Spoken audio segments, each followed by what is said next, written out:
Hi everyone!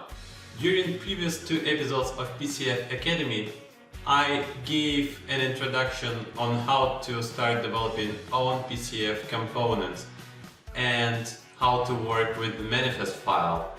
In this video, I will demonstrate how to import component developed into CDS instance, how to configure it on the form, and how to troubleshoot it if it is needed. At the moment, there are two ways to import your control to the CDS instance. Let's take a look at both. First approach. I create a folder for the solution project. I create it as a subfolder of my control project to have everything in one place. I navigate to that folder in command line interface. I run the command pack solution init --pn stands for publisher name, PCF Academy, --pp stands for publisher prefix, PCFA, to create solution project. The next step is to create a reference to the project of PCF Control. In order to do that, I run the following command: pack solution add reference --path and provide the path to the project of PCF Control.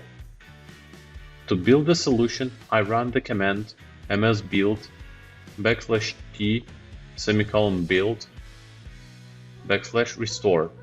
For all of the next builds, I can use only msbuild.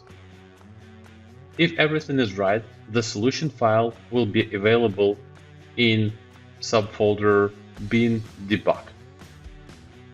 This file is regular solution for the CDS, so it can be imported using the standard import solution dialog. Alternative approach. I navigate to the control project folder.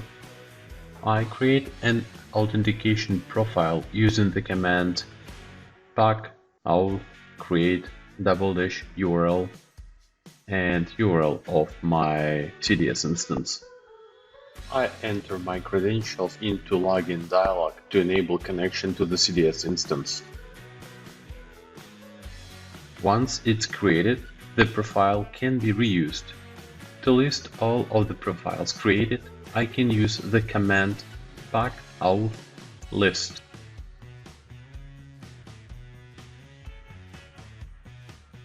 Last step to import component into CDS environment is running of command pack PCF push --pp PCFA.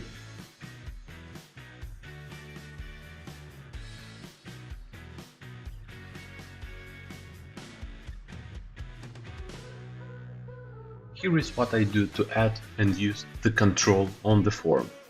I go to customizations and open solution that contains entity and form where I will use new PCF control. I open the entity form. I add the attribute to the form and open properties. I go to the controls tab and add a control from the list of controls that are available for this attribute. Don't forget to choose the type of client, either web, mobile, or tablet, where the developed control will be used. I missed this step many times and was wondering why my control was rendering using the standard layout. Next, I save and publish the form.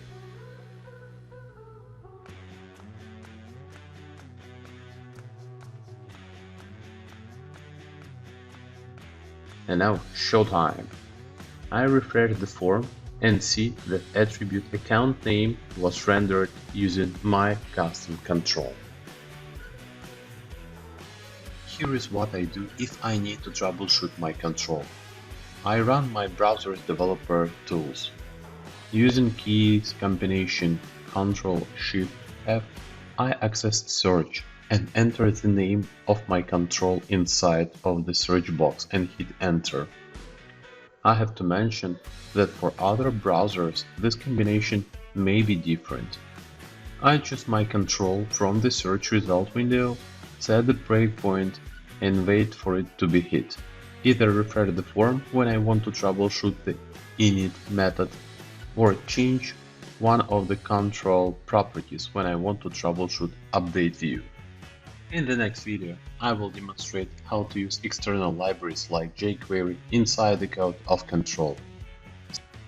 Stay tuned! Don't forget to set like under this video and subscribe to my channel.